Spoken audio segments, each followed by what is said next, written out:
খাসির মাংস বা মাটন কারি রান্না করতে সবাই কিন্তু এক্সপার্ট, কিন্তু আমি আজ যেভাবে এই খাসির মাংসটা রান্না করেছি এতে করে এর স্বাদটা কিন্তু দ্বিগুণ বেড়ে গিয়েছিল। তো আজ আমি এই খাসির মাংসটা যেভাবে রান্না করেছি সেটাই তোমাদের সাথে শেয়ার করছি। নমস্কার বন্ধুরা, গীতাস রান্না বান্নাতে আপনাদের সবাইকে স্বাগত। আসুন দেখে নেওয়া যাক আমার আজকের এই খাসির মাংসর রেসিপিটা তৈরির জন্য এখানে আমি 1 কিলো পরিমাণে খাসির মাংস নিয়েছি। মাংসর পিসগুলোকে একটু বড় করে কাটিয়ে এনেছি আর খুব ভালো করে ধুয়ে পরিষ্কার করে নিয়ে আছে, তবে খুব বেশি জল দিয়ে কিন্তু মাংস ধুলে মাংসের টেস্টটা নষ্ট হয়ে যায়। তো এখন রান্নাটা করবার জন্য কড়াইতে বেশ কিছুটা পরিমাণ তেল গরম করে নিয়ে এর মধ্যে অল্প লবণ আর সামান্য পরিমাণে একটু হলুদ গুঁড়ো দিয়ে এরকম ডুমো করে কেটে রাখা কয়েক টুকরো আলু দিয়ে দিচ্ছি আমি। কেউ যদি আলু অপছন্দ করেন সেক্ষেত্রে না দিলেও চলবে। আমি খুব বেশি আলু দিইনি, মোটামুটি 6 থেকে 7 টুকরোর মতো আলু এরকম হালকা করে ভেজে নিলাম, খুব বেশি কড়া করে কিন্তু ভাজার দরকার নেই। এখন ওই তেলের মধ্যেই ফোড়নে দিচ্ছি অল্প একটু গোটা জিরে, 4টে শুকনো লঙ্কা আর দিয়ে দিলাম 3-4টে তেজপাতা। ফোড়নটাকে লো ফ্লেমে মোটামুটি 15 থেকে 20 সেকেন্ড সময় ধরে ভেজে নিতে হবে। ফোড়ন থেকে মিষ্টি গন্ধ বেরোতে শুরু করলে দিয়ে দিচ্ছি মোটামুটি 8 থেকে 10 কোয়ার মতো রসুনের কলি। এই রসুনটাকে দিয়ে মোটামুটি আরও 30 থেকে 40 সেকেন্ড সময় ধরে লো ফ্লেমে ফ্রাই করে নিলাম। এখন দিয়ে দিচ্ছি 5টা মাঝারি সাইজের পেঁয়াজ কুচি। আমি এখানে 1 কিলো মাংসের জন্য 5টা মাঝারি সাইজের পেঁয়াজের ব্যবহার করেছি। ক্রমাগত নাড়াচাড়া করে পেঁয়াজগুলোকে দেখুন বেশ সুন্দর লালচে করে ভেজে নিয়েছি, খুব বেশি কড়া করে কিন্তু ভাজবার প্রয়োজন নেই। এখন এর মধ্যে সুন্দর একটা রঙের জন্য দিয়ে দিলাম হাফ চা চামচের মতো কাশ্মীরি লঙ্কার গুঁড়ো আর হাফ চা চামচের মতো হলুদ গুঁড়ো। এবারে একটু নাড়াচাড়া করে মোটামুটি 30 থেকে 40 সেকেন্ড সময় ধরে একটু ফ্রাই করে নিলাম। এর থেকে বেশি সময় ধরে কিন্তু ফ্রাই করবার দরকার নেই, তাহলে কিন্তু তেতো হয়ে যাবে রান্নাটা। এবারে এর মধ্যে দিয়ে দিচ্ছি 2 চা চামচ পরিমাণ আদা রসুন বাটা। খুব বেশি পরিমাণ আদা রসুন বাটা দেওয়ার কিন্তু দরকার নেই। আর স্বাদ মতো বা 1 চা চামচ পরিমাণ কাঁচা লঙ্কা বাটা দিয়ে দিলাম। ঝালটা নিজেদের পছন্দ মতো ব্যবহার করতে হবে, চাইলে কিন্তু লঙ্কার গুঁড়োও ব্যবহার করতে পারেন ঝালের জন্য, তবে আমি কাঁচা লঙ্কাটাই ব্যবহার করলাম। এখন আদা রসুনের কাঁচা গন্ধ চলে যাওয়া পর্যন্ত খুব সুন্দর করে নাড়াচাড়া করে কষিয়ে নিতে হবে। মোটামুটি 3-4 মিনিট সময় ধরে আদা রসুনটাকে দিয়ে কষিয়ে নিয়েছি। এখন এর মধ্যে দিয়ে দেবো আগে থেকে ধুয়ে পরিষ্কার করে রাখা মাংসের টুকরোগুলো। আপনি যদি আমার চ্যানেলের নতুন বন্ধু হয়ে থাকেন তাহলে অবশ্যই পাশে থাকা বেল আইকন সমেত আমার চ্যানেলটিকে সাবস্ক্রাইব করে নেওয়ার অনুরোধ রইল।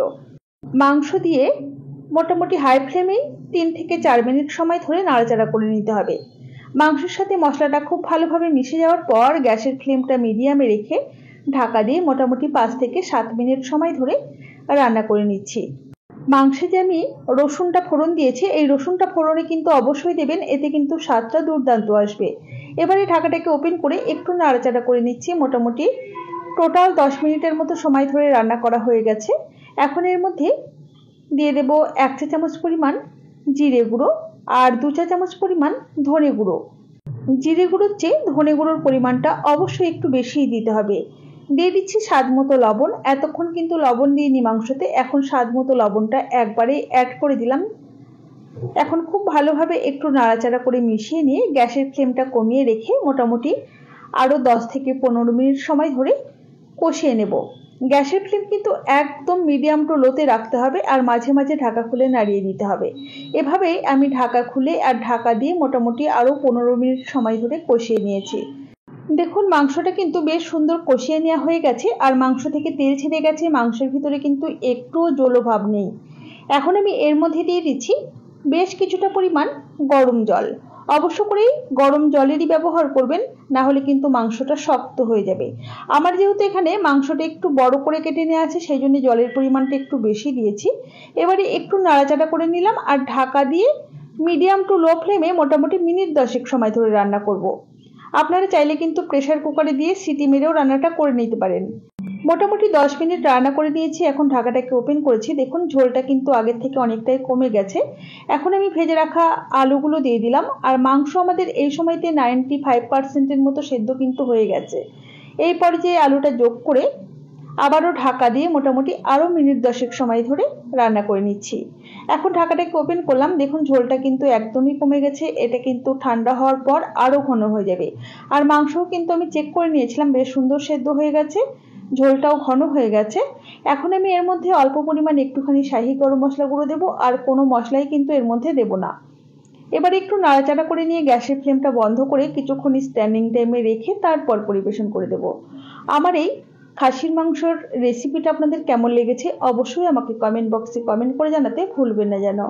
ভালো লাগলে অবশ্যই একটি লাইক করবেন আর বন্ধুদের সাথে প্রচুর প্রচুর শেয়ার করবেন। দেখুন দেখতে যতটা ভালো হয়েছে খেতে কিন্তু তার চেয়েও অনেক অনেক বেশি ভালো হয়েছে। তাহলে আজ এই পর্যন্তই। সকলে ভালো থাকবেন, সুস্থ থাকবেন। হাজির হয়ে যাব নতুন কোনো রেসিপি নিয়ে। ধন্যবাদ।